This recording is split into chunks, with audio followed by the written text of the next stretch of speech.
like you guys to copy these down, please. You can lay them out so you can lay things out. You don't have to copy them in just the way that I have them. But I want you to copy them because there'll be notes you want to put up as it comes through the discussion.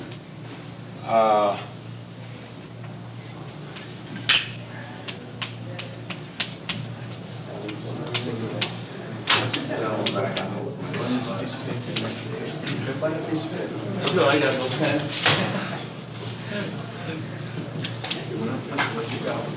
All you need is a piece of paper. That's it. I lost my records for a year. Yeah, what record are we working from? January 1st, 1987 to December 31st, 1980. 2 years in a row. No, I didn't do that. I just told them if I was there. I just put it in the fucking computer because I get every 80-40 check from them. You write it down. Every 80-40 check from you, this and that. When you say same stubs? I always say the stubs and make copies of them anyway. I call your attention to what's up on the board. If the lease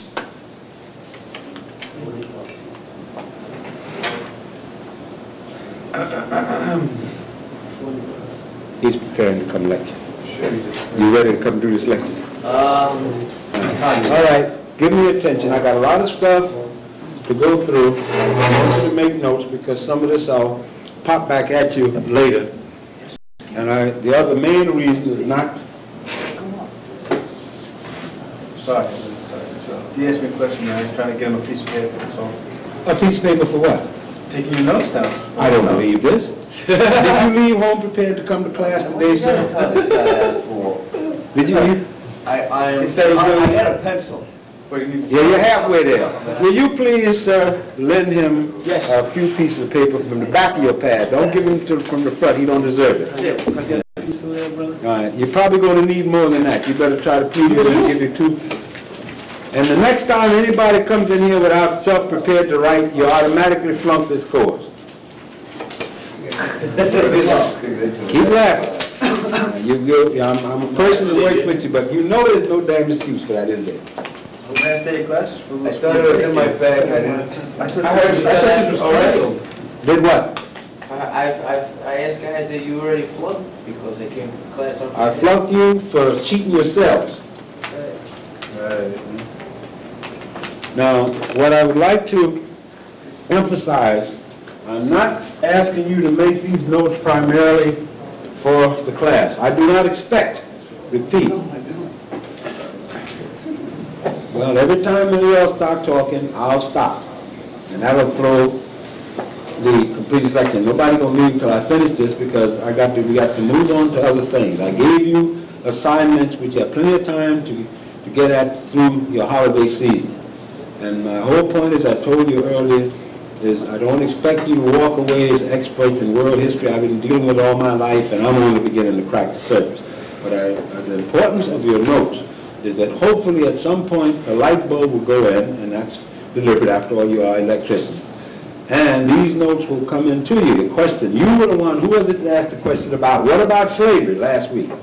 Was it you who brought that question up? Me, sir. And I said, I'll deal with that next week.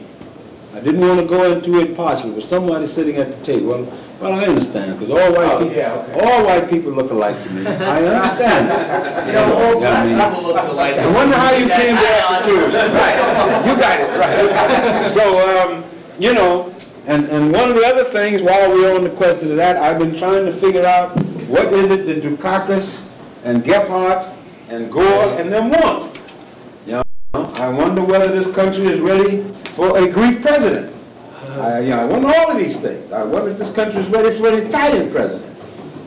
Since they want to know what Jesse wants, I feel it's only fair that we all ask these other people what the hell it is they want, even though they're all running for the same office, I thought. Now, to get back into the point at hand, the important thing about these things, and to prove my point to you, I'm going to ask you, what do we mean by the word civilization? What is your last name, sir? You, I'm pointing directly at you. Yes, the gentleman without writing material. No, I had to write it. Gambia? Gambino. Oh, Gambino. Gambino. Oh, Yeah, Gambino. Oh, the A. yeah. Yeah.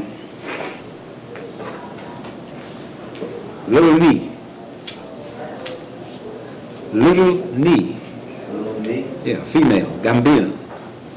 Italian for knee or leg. So Is, yeah. See that? Right away he wants to, you dig what he said? Isn't that interesting? Yeah. Now, most people who don't know anything of Italian history would say, why would he want to be identified as a civilian? It's all the same thing. But it ain't all the same thing, is it? Hey, Of course not. no, No. dialect. Different culture. Different culture entirely. Do most people in this country know that, Mr. Gambino? So most Americans would not understand why you would be insistent on being known as a Siciliano rather than Italiano. So which comes right down to the crux of what we're talking about, world history. Now, what I'm trying to, today I would like, Mr. Gambino, can you define for me, to the best of your ability, what do we mean by the term civilization? We want to deal in this class with original definitions so we can move from that to accepted one. How do you understand that? What do you understand the term civilization to mean? No, heavily populated area. Okay.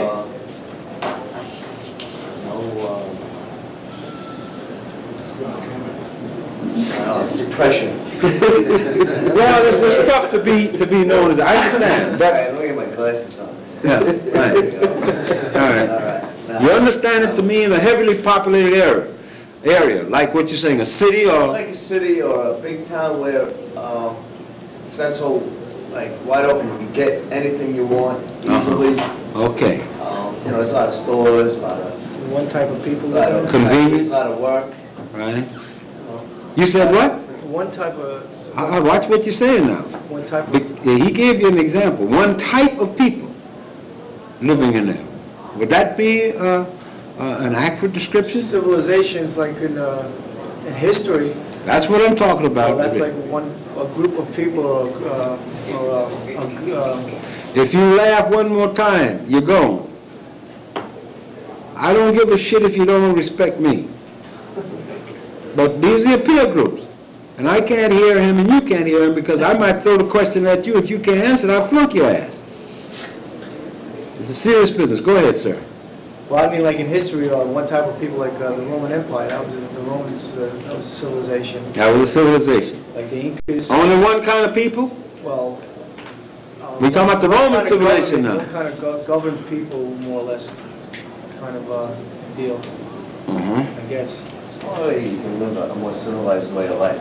But if you say civilized, you have, That's what Well, we're looking at now. in other words, like, we have everything here. We don't have to go out and hunt for all our food, like you would in boondocks or something like that.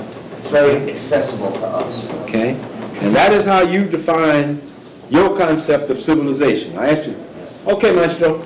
Well, I just want to add to that. You're saying, well, the people, like, in how they govern themselves, like the laws that they set down, that's what being civilized is, right? And like the religions that they have, that they follow, how they live, their way of life, with their cultural background, things of that nature. Okay. Let me allow you to talk, sir. How would you define this first thing up here we call civilization, in your view? What is your last name again? Riley. Yeah, I knew you were Celt. Okay, Riley. My definition of it, I don't know. How do you conceive? What does the word civilization mean to you? That's what I'm asking you. In class.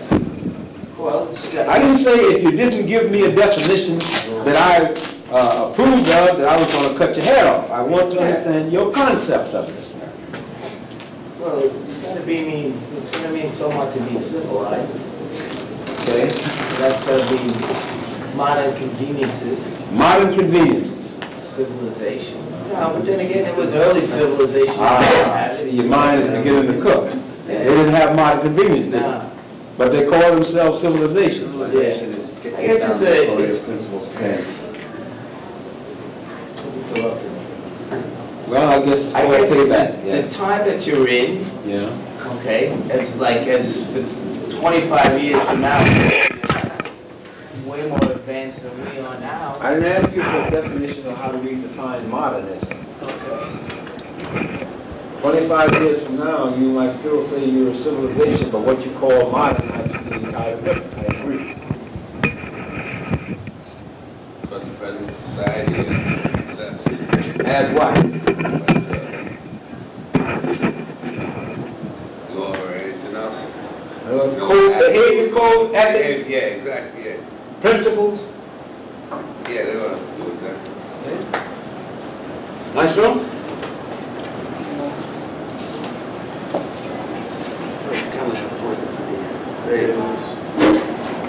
The way somebody's brought up, and the way they believe. That comes under the heading of culture. Keep talking. I'm listening. You got the floor, sir. Yeah, I'm trying to think. It's hard, ain't it? Think construction. Can't be last. Everyone gave their idea. It's okay. I asked for their idea. Whether your idea is just as important, your concept is just as important, whether it's last or whether you came in next week and I asked you the question. Because all we're looking for now is to show, the point I'm trying to show you, and which is coming out of discussion, that some of those terms that we use, right? We use them kind of like, hey man, so what's happening? You ask me now, hey, what's happening? Do you really expect me to tell you what's happening? No, it's a greeting. It's a way of saying hello.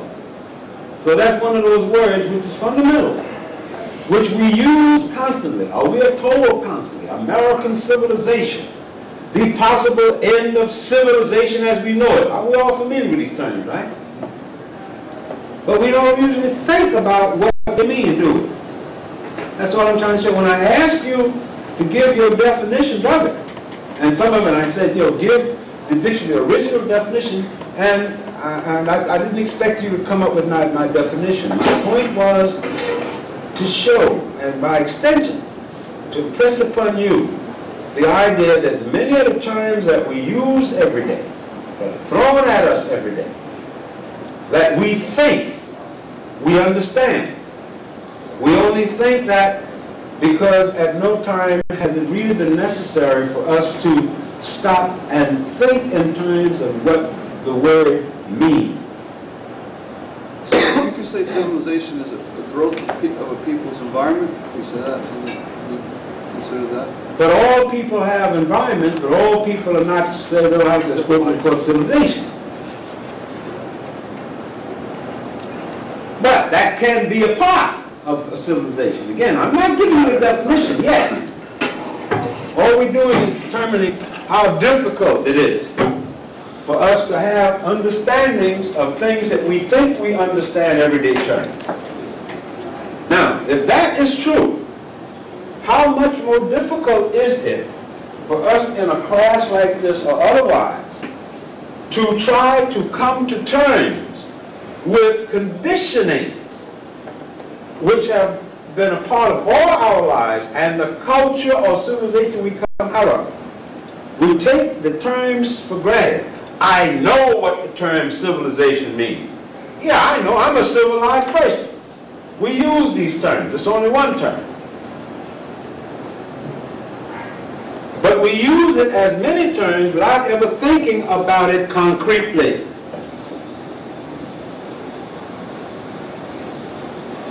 The other part of this is to demonstrate, and you'll see the connection between where we're going, because all of these terms up here are terms that have, in general meanings that everybody thinks they understand. But on the other hand, there are certain specific meanings, or different meanings or different nuances under different sets of circumstances. And that is where the problem comes. Because once we start talking about different sets of circumstances, once we start defining things or making a word mean something depending upon the context in which it's used, we begin to confuse the issue, right? In other words, how you phrase something. hey man, what's happening? Well, to somebody who just learned English from outside, say a German, Italian, African, you say, hey, what's happening? And what would this person be inclined to do? Immediately start to tell you what's happening. well, I'm doing this and that, but that's not what you mean. All you want to say, hey, fine, nice. Because he has learned the language in terms of its literal meaning. He or she is not privy to the subtle nuances that all languages lend themselves to. That only those people who are part of that learn what is known as the idiomatic speech. You follow what I'm saying? So therefore, we use the terms and we assume that people understand the terms. We assume that not only that America, we are part of civilization, but that America is a great civilization. We're told that. All of our textbooks. I got any number of books that start out telling you. The American civilization. And you see it so often, you say, okay, right, I'm a part of that civilization. But unless somebody asks you, say, well, now what the hell does that mean? Then you have to think about it. And when we begin to think about it, we discover, as we've just discovered here, that in the absence of the general definition, which I'm about to give you, or the process by which we got to the definition used, each person has a whole different concept. To one person, as he said, it's people living together in a large area, and in that area you got a lot of conveniences, everything you need. Another person says, yeah, it's that. But it's also, my concept is also this. The other person says, yeah, well, there's people with the same kind of culture, and they're all basically the same people. So what we need to do when we get, what do we do when we get all of these different answers, all of which we cannot be completely right or possible? What do we then have to do if we want to find out the answer? We have to go back where? To look at definitions. We go back either to encyclopedia or dictionary. And we go back to what the Latins used to call the term ab ovo. That means going back to the egg, to the germ. Looking at the definition. Now originally, the term civilization, and you know all the various terms. What do we say about somebody who was in the army? We say this person's a soldier, right? What happens if you, after you serve your time in the army and you come back into outside the army life? What do they call you then? You're a civilian. Well, do you see a connection between civilian and civilization? Look at the term, break the word down. The root is exactly the same, isn't it? We add the suffix, a condition of being. Then, when we go back and we say, okay, one term, then civil must have something to do. Then there's another term, and people ask us to be good citizens, certain things in the hidden law. They call that discipline in college or school when you study how to be, quote, a good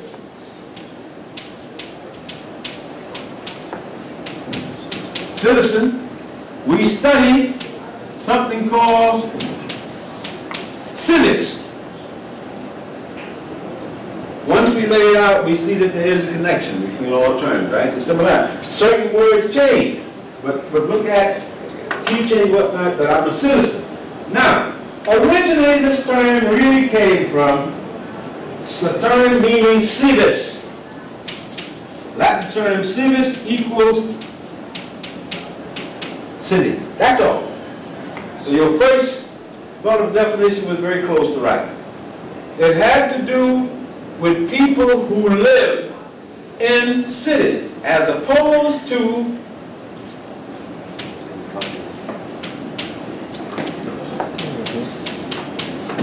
villas. See, now watch how words change. When we go to a movie, you go to a Western movie, and you see the guy with the black hat. What does that tell you? He's the villain of the piece. Right? Now, that means the mean, evil guy, the guy who's going to beat up on the old people, rob them of the land, rob the bank. Oh, he's the middle. You see the black hat, the black horse. black guns, black shirts, you know he's the villain of the piece, the bad guy. But originally, the term villain really meant just the opposite of the term citizen. Someone who lives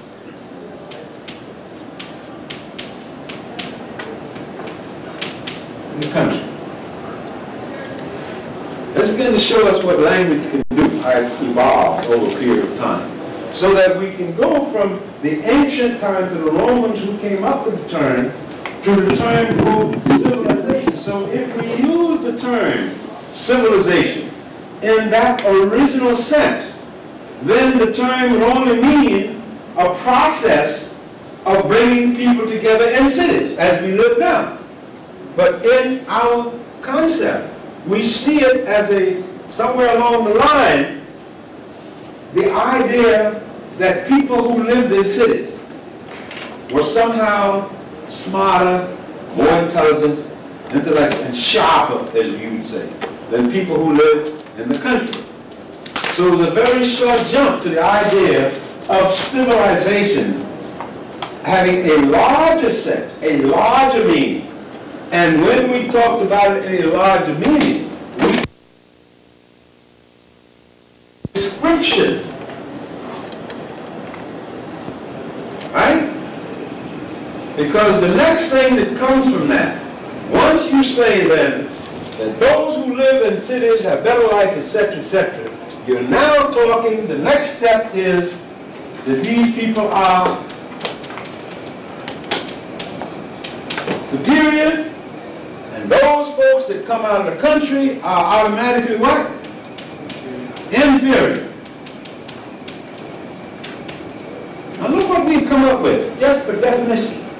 We haven't even tested whether the individual country person, or the pagana, as they would say in Italy, is less intelligent, less smart than the person in the city. But we supply that number. So I live in the city. To this day, we still carry that over. We talk about country bumpkins, or rubes, those who live in wood. Now they're smarter. We assume that when a dude comes to the city from the country, we assume automatically, remember the word hick? He comes from a hick town. And in that unit, we're saying that that person is what? Automatically inferior to us. He's not smart, he's not hip. We can run games on him. All coming from accepting the concept that the kind of lifestyle that we lived in, the grouping, somehow by extension, made you somehow superior to those who lived in other groupings. You can now begin to see the origin, or the germination, if you will, of how slavery as an institution developed among human beings. You notice I put up here a whole lot of concepts, right? One of the next steps that add to this inferior quote, once we've now set ourselves up as representing civilization, one kind of inferior individual, we says, is that individual who lives in the country. But there are other breakdowns. And one of the other breakdowns, and we're trying to get as close to fundamentals so you can begin to see the germ of where we're going, was the other one, term of inferior definition. Barbarism. Now, the ancients, the Greeks and the Romans, now remember the Romans, I should say Europeans, remember that the Romans ripped off Greek culture. And they enslaved the Greeks to make sure that the culture would pass. As I said to you earlier, they just took the whole pantheon, the whole system of superior gods the Greeks had, they took them intact and hung Roman names on them. Nothing new, people always are doing this. But along with that, they took a world view. The Romans did very similar to the view that they received. In other words, what we're talking about is received opinion. The term then for Greeks or Roman, barbarism or barbarian, only meant the idea of being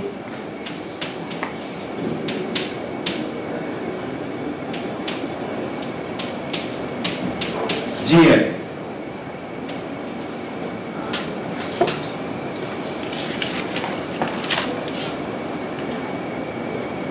Can you follow that? In other words, the barbarian originally only meant the individual who came from somewhere else, further off than the individual who may have lived in your own country but out in the country. So you begin to see something else. There's a pattern developing here. There's a concept historically for people to view other people and develop ideas and opinions about other people in direct relation to their distance from other people. The city person says, the Rube got a hick, you know, he's a hick, but he's still in America.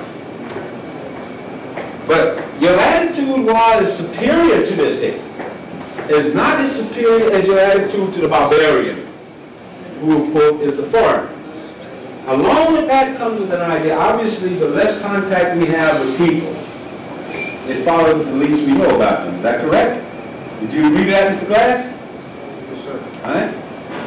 Did you read that in the back? The less contact we have with people, the less we know about them. Right? Does it also follow that just because we don't know nothing about people, that we don't have opinions about them? And of course, it's obvious, it follows that the least hard information or knowledge we have about people, the further away they are, the more we can involve our fantasies, right? We can create for them any kind of a persona we want to. There's nobody there to say us nay. Now this works very well. Simplistically, when we're talking about, as you said, you're talking about societies, quote, or civilizations, quote, where everybody in it belongs basically to the same grouping, as we would say today, ethnic, racial, etc., etc. What happens? At some point, contact is set up between the civilists and the barbarians. The barbarians, quote unquote, the foreigners, begin to stray into your civilization. You have already got preconceived ideas about this barbarian, based on little or no knowledge.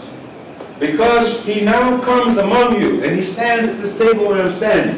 Does your opinion of him change for the better? Well, does it? Let's answer. Does it? Does it? Think of our own experiences here. Does familiarity with those that were formerly strangers give us more insight and empathy and compassion for them? Automatically. Does that? Think twice now. You shake your head yes. Well, if that's true, Mr. Ryan, why the hell is there so much racism and ethnocentrism in the United States where we live? African people have been here 500 years. Many other groups have been here. Every group has gone through either racism or anti-ethnicism. It also follows. You see, it might do this, but history shows that the main record, the way in which this has gone, is that through that expression, familiarity breeds contempt. If the foreigner is coming to visit, we may see him or her as just a foreigner. He's going to be here a few days or weeks. We lay out the royal carpet and they go home. But what if the foreigner comes looking for a job? Comes trying to better his life? He's an electrician, or there's one electrician. You say, hey, no problem. But he goes back home for Christmas. Oh yeah, I see you begin again, right? He goes home for Christmas and he goes into his village, and he's got all them goodies on: tie, suit, leather luggage, and he's got a little sophistication now. He's become, quote unquote, civilized, quote unquote. He may even have a car, nice car. Ain't no damn body in the village ever seen a car. Yeah, well, I'm working here. I belong to the IBM, International Brotherhood of Electrical Workers, IBEW. Yeah, right. I'm doing well there, man. I make $40, $15 an hour. Only have to work 5 hours a day. Yeah, right? Oh yeah, well, people do that when they go back. They lie a lot, you know, make it look better than what it is. You got 4 or 5 younger brothers and cousins. Shit. Next thing you know, everybody's applying. You go down to the Union Hall, and there's all these barbarians there. Not only are they not, you know they're barbarians, because they don't speak the same language. They don't look like you. They're darker, lighter, whatever the case. Or they got purple eyes. At that point, are you gonna say, yeah, y'all come on in and join this union and get that motherfucking foreigners out of here? Huh? That's the larger the history of the country in which you live. Sometimes the people who will say, get the motherfucking foreigners out of here. 50 years ago, somebody would say the same thing about their dad. Okay, dad, get them out of here. My point in all of this is to bring home to you and to try to understand that this concept of civilization, barbarism is over. Now, when we look at the emotional attitude, it involves economics, it involves geography, it involves, quote, culture, as one of you said earlier. The person whose culture is different from yours. I would hazard a guess, to give you a point, that probably less than 40% of all Euro-Americans have ever eaten in their lives one ethnic black meal.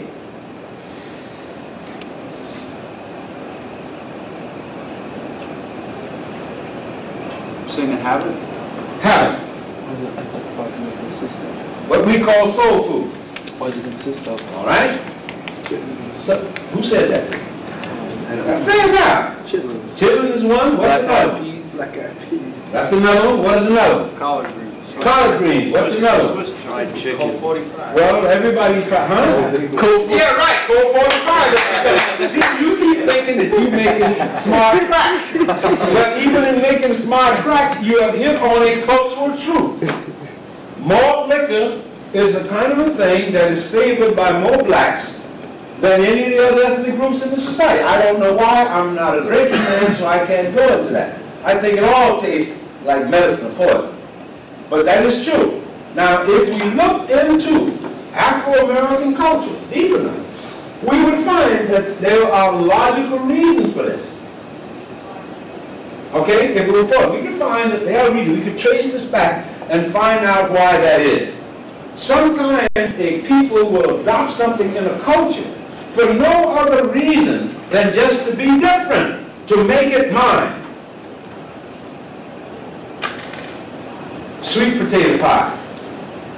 Sometimes it's not the food itself that distinguishes the ethnicity, the preparation, the manner of preparation. We're not the only people who eat black-eyed peas. But the way we season it, the way we think. The Italians are not the only people who eat spaghetti. Marco Polo introduced spaghetti into Italy back in the 13th century from China.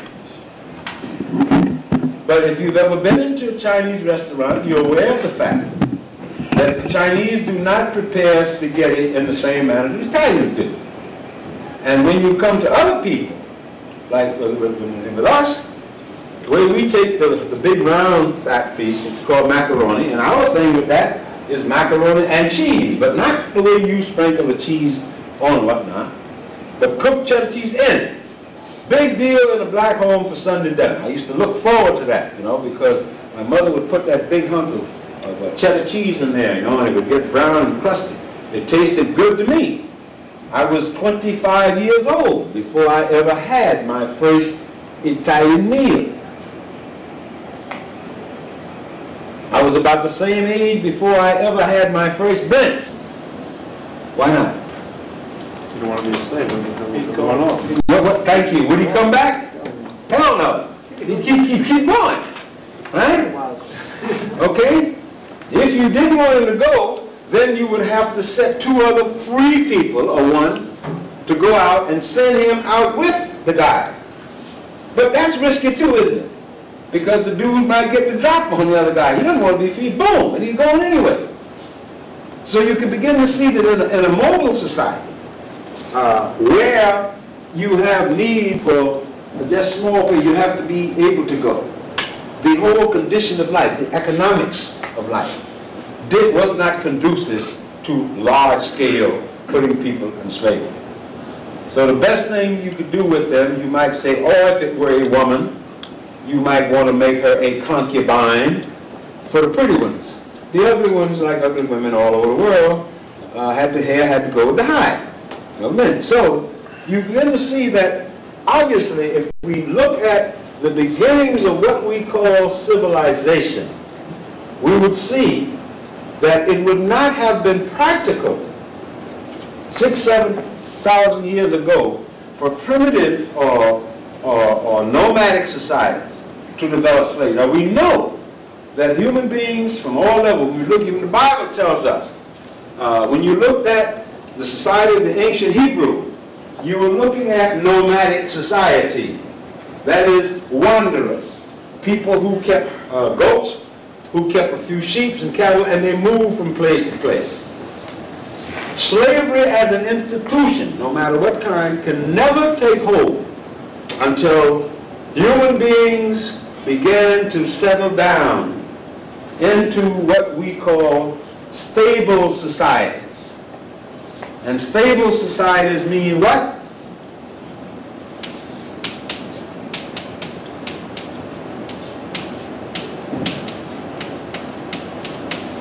What is the difference now between grazing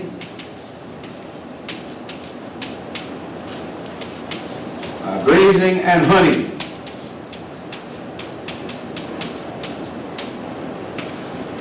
Agriculture.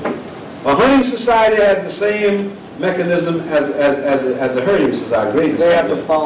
follow whatever they're hunting. That's correct. When you graze, you gotta go. Gotta go. Eat everything up, you gotta go to the next place. That's right. Or one day you come out. For 5 years, you graze from here to here, good years. And then a drought comes. For 3 years, you get very little rain. Rainfall reduces itself by 70%. What happens to your grass? Back over here, just across these mountains, as we know from inside, over here, the shepherds and the grazers over here got plenty of grass. Huh? Grass is green over there. You can look and see the rainforest mountain. Here you got 500, 1,000 head of cattle, goats, and sheep. What do? Do you stay over here? You push it back. You stay over here and watch your hand. What do? You move back and look. You turn around and you move over here. But my grass will only take care of me and my tribe. I ain't got no extra grass for you. What happens when you come across that mountaintop? You better be tougher than me. You better believe it. So what do we got now? We got conflict over survival. And whoever loses, the other one gets all the cattle and whatever the hell it is that they're going. And you move on to the next time. But now when you begin to settle down, and of course, if all the game is killed in one area, and you're a hunting society, are you going to stay there and starve? What do, Glass? You go where the hunting is. But when you go to where that hunting is, you're already on somebody else's turf. Once again, you got to fight. He who pushes backs hardest. But gradually, we begin to develop what they call multi kinds of economies in primitive states. At some point, certain human beings settle down and begin to grow things. Obviously, once you begin to grow things, the society becomes stable. You begin to grow things, you begin to develop certain other kinds of cultural values. When you are a hunting or a grazing society, the young men must learn very early to be good, excellent horsemen. So you're practically born in the saddle. One who cannot be a good horseman is not going to survive in that culture. Because the culture cannot survive with somebody that's dead wood. But when the dynamics of the culture changes, you become a stable, sedentary society. The cultural norms change. No longer is the individual who is the expert writer the top person to be admired. But now it's the gentleman who can plow more than anybody who can train or this kind of thing. So we begin, and once that happened, cultural values then begin to adapt themselves around this. Now when you go to war, very quickly you find that if you have good land, you only have 20 people to graze this land. And you say to yourself, if I had 30 people, I could bring in another 50 acres under cultivation. So you say to the chief, the next time you go bashing the Celts or the Syrians, if you get any prisoners, assuming you don't get that, don't kill them all. Bring them back. We can use them. What you've got is the beginning of what we call ancient primitive slavery. But remember at this point, we're not talking, nobody has put any kind of value on this slave other than the use value. Whether the slave has blonde hair and blue eyes, dark hair and green eyes, tall, skinny, black, didn't matter. You're looking purely in terms of economics. It also meant something else, and this we have to understand. This is why I've got this term down here. You see I've got slavery here twice. Slavery and chattel slavery. I talked about that briefly in an earlier lecture. But this kind of simple slavery that we're talking about, or domestic slavery as it was known up until the beginning of the African slave trade, which is, I'm sure, what is interesting you. This was basically what you were talking about. You were talking about a kind of slavery of the individual. Meaning that if I enslaved you, it died with you, assuming that you were not ransom or whatnot. When you died, that was in it. Simple slavery. In that kind of situation, the slave would be a part of the master's household. He might even marry the master's daughter. By this time, if you follow me, you're following, certain things are happening now. People begin to realize that I make your tribe a slave when I capture you. And the next time we go to war, your side wins. What happens to me then? I'm a slave. Okay? So it became very obvious to these people early on that there were limits to how they could treat each other's slave. Because you had a vested interest that if my brother was not good, you have to work. So there were limits in terms of what they've done. Because we're not talking about chattel or property. We're talking about human beings. And assuming that you remained a slave for life, and nobody even thought of having you as a slave for life, but assuming that happened, when you died, that was the end of it. Let us assume that while you were in captivity, you had a relationship, or you might even have married one of the members of the tribe of which you were a slave, and had children or a child by her. Your child would be born a free person. You all understand that? Because the slavery had to do with the individual and not with the Indian. And that's a very important distinction, which I'm sure you can begin to see. Because you're not now dealing with an institutionalized form of chattel slavery. This is why, in order for you to understand, I think it will help you understand, why under the Roman Empire and Republic, there are many instances, I know of at least 7, where men who started out as being slaves as a result of being captured on Roman conquest ended up being Roman emperors.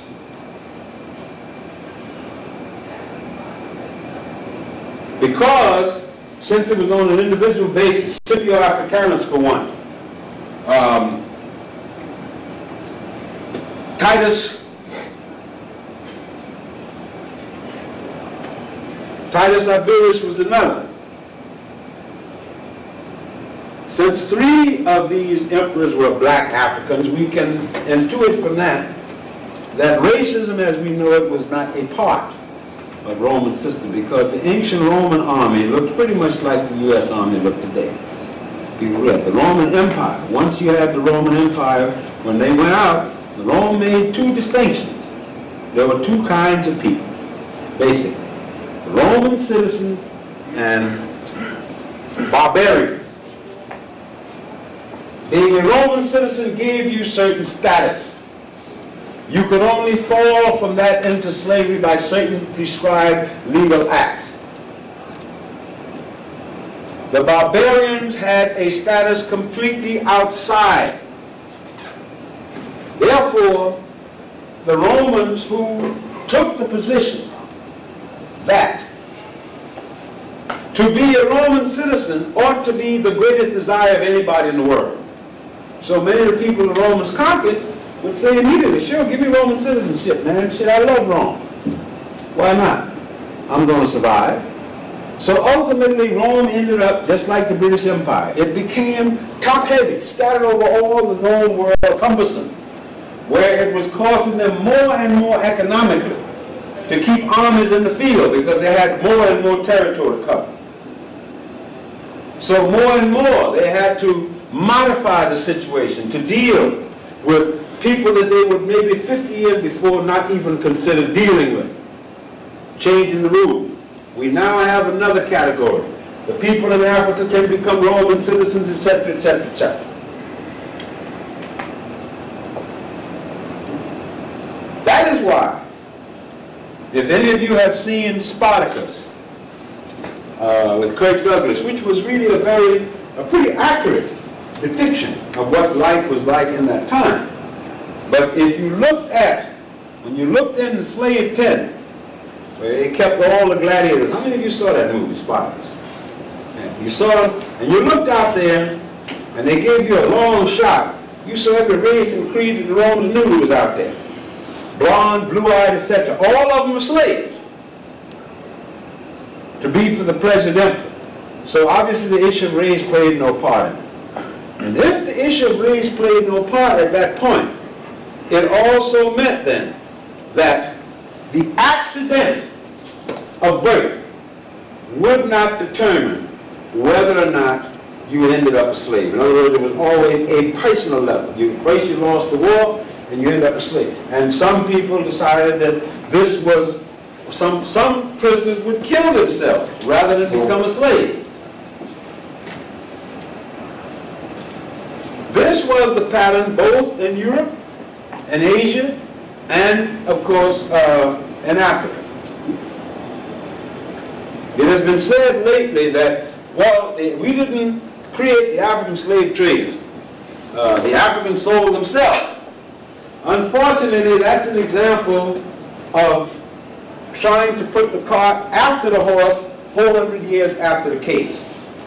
It didn't start out with the intention of going in this direction, but it became a simple kind of thing. The concept had already existed. After all, the concept of slavery had already existed in these cultures. And all you've got to do, I'm going to quickly run down a few of these terms. Helotism. This meant slavery under the Spartans. Helots. The Spartans called their slaves helots. They were mostly domestic slaves. The Greeks called theirs thralls. We talked today about being enthralled. It's funny, oh, something's told me that. But what it really meant was that you were a slave. When you say, I'm enthralled by something, I can't help myself. I'm mesmerized by it. Serfdom.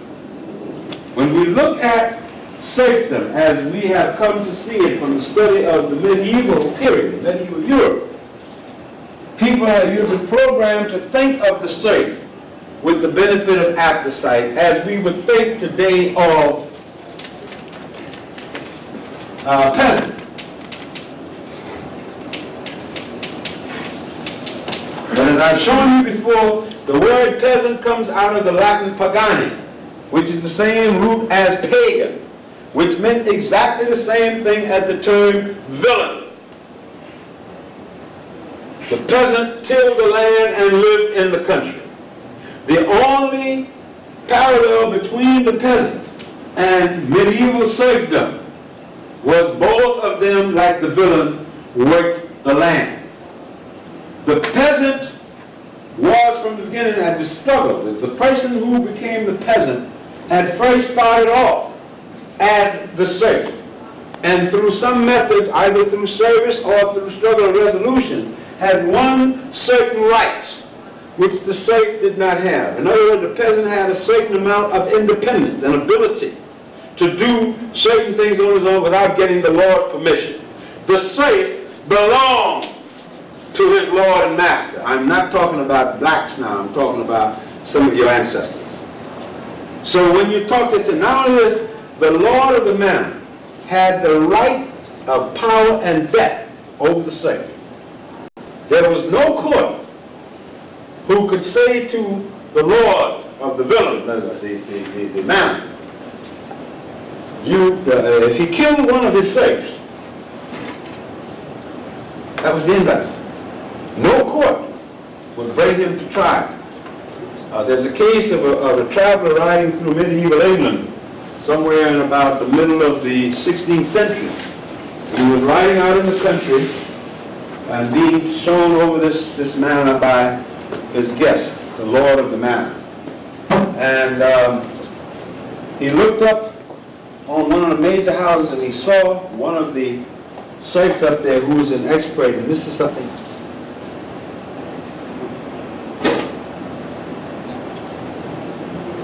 just to show.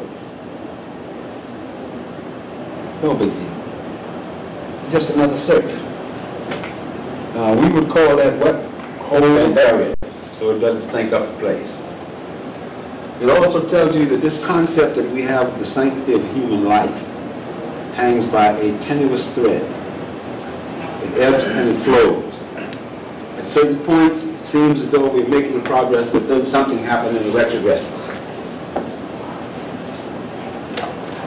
Now, if you could think of yourself as an electrician at that time, if there had been such thing, you were up there wiring this building for electricity. You've probably heard and joked about something called in French the droit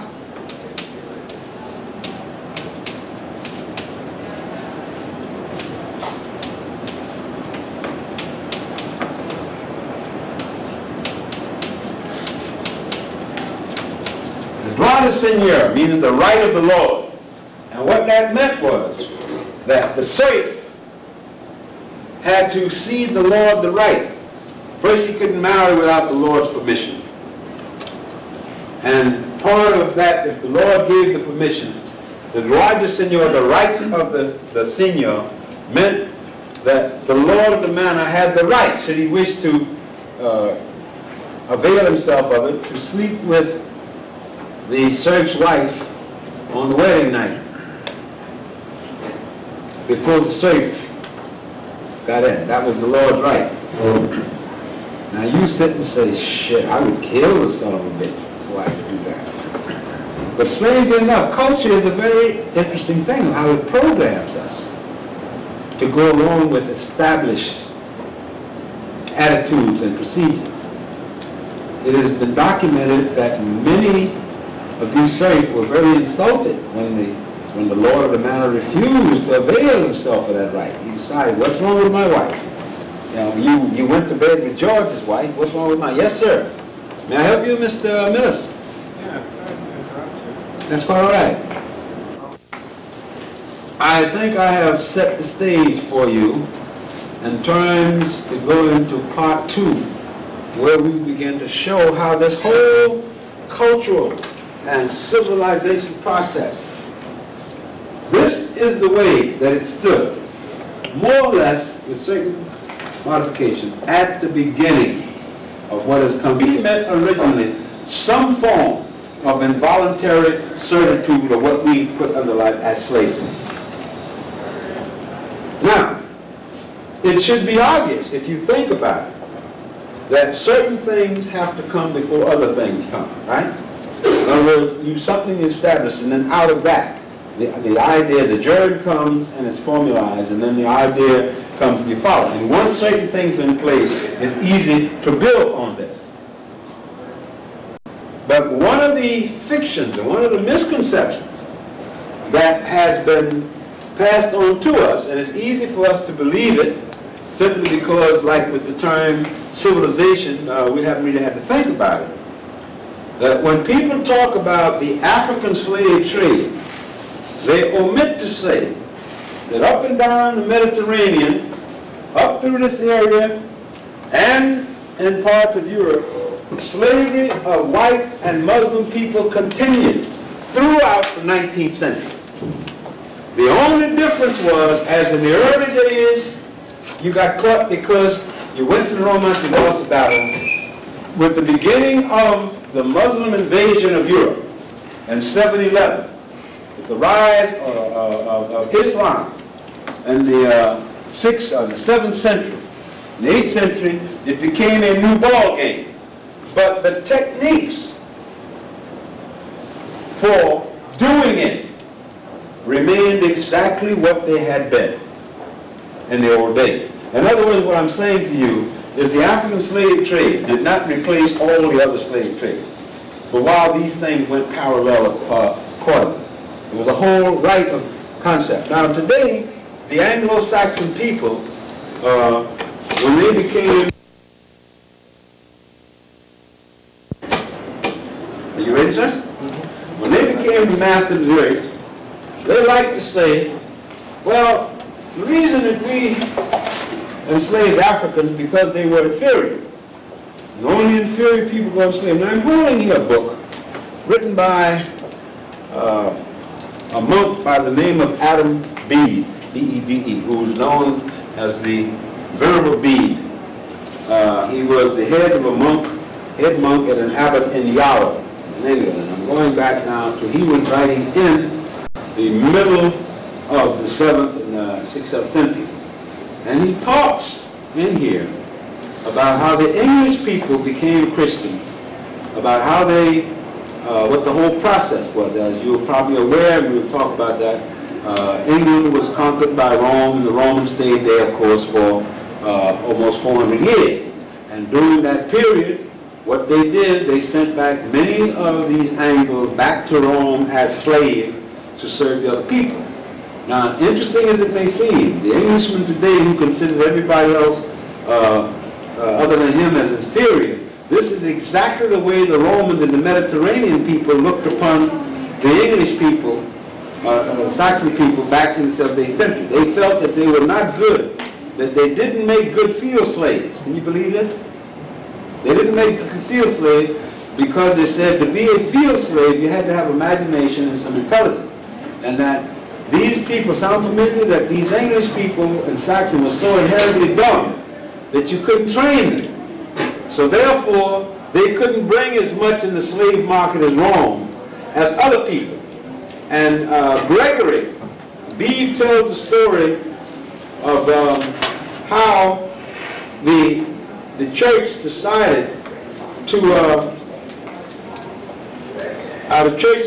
or Gregory decided that these people were worth saving to become Christians, because one day he was walking through the slave market in Rome, and he saw, I will read this to you next week if we will get it. He saw a bunch of little Anglo-Saxon, what we today call English boys, tied up, dirty and filthy, on the side, because the slave masters used to just come out and set up a tent, just like, so these street people set up their wares on the street. That's the way this different slave master would set up, and they would come with 4 or 5 slaves, and they'd have these slaves for sale.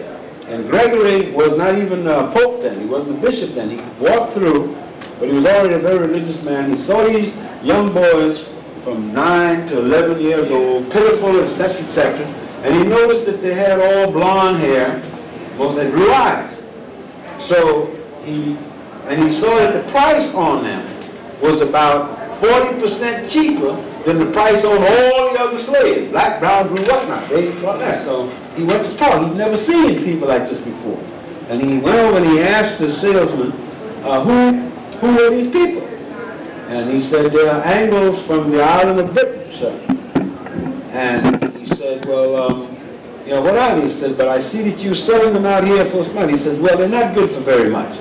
They're dumb and they can't think. He said, I only bought this lot because I got it at a bargain price. He says, if you're interested, I'll sell them to you at the same price I bought them, because I'll probably be here for the next 2 weeks before I can get rid of them. Now, these were the ancestors, the same folks who were telling us that we are innately inferior. As a result, Gregory, as Bede relates, became interested in England as a, because of course the man also, because Gregory asked, he said, are they Christian? And he says, no, he said, they don't know what Christianity is. He said, they're the worst kind of pagans there is. We're back to that word pagan, countryman, peasant. And that is when Gregory decided, as he later said, that if he ever had the power, he would send a... Now it's interesting that 1,000 years later, the descendants of these little ragged, pitiful boys were out there doing what? Kicking asses and taking names all over the world. In the name of what? I am superior, and they, whoever they are inferior. Any questions? Comments? Now we've covered a tremendous amount of background. When we come in next week, that's why I want you to take notes, because this may not be here. When you come in next week, we'll take over and bring this up, hopefully into the date of our modern times. And so hopefully out of this you can have a better understanding of the modern legacy of racism, etc., which is plaguing us throughout the day. Now I don't have no delusion that going through all of these things and giving you the history in terms of it, that somehow that's going to free your mind from your cultural preconditioning. But I do have the belief that it will at least give you a concept to begin to understand this one thing. And the other thing, that history is mercurial. It's like weather, unpredictable. Today's conquerors is tomorrow's slaves, vice versa. We'll look basically at how these various empires came, what happened to them. And a lot of them fell on this kind of thing. They became top-heavy, with people on the top getting all of the goodies, not wanting to do any work, putting those on the bottom much more enterprise, much like we are today, where the society at the bottom ended up with basically two kind of people. Those who were on the dole, or proletariat, and the other bottom level of society that served the needs of the other society. When that happens in any society, or at least historically when that happens, it's happened in China, it's happened in Africa, it certainly happened, we can see this in terms of the concept world today. The country that we call Iran, or Iran, it's Persia. We're looking at that country today, and you wouldn't think that 5,000 years ago Cyrus the Great was kicking everything that came up and down. Huh? If you had told Cyrus that one day his country would become the pawn of other great powers, would he have believed you? No. Okay, gentlemen, have a nice week for break. We don't meet for 2 weeks. Remember, we're off next week. Next week. We're off next week. All right.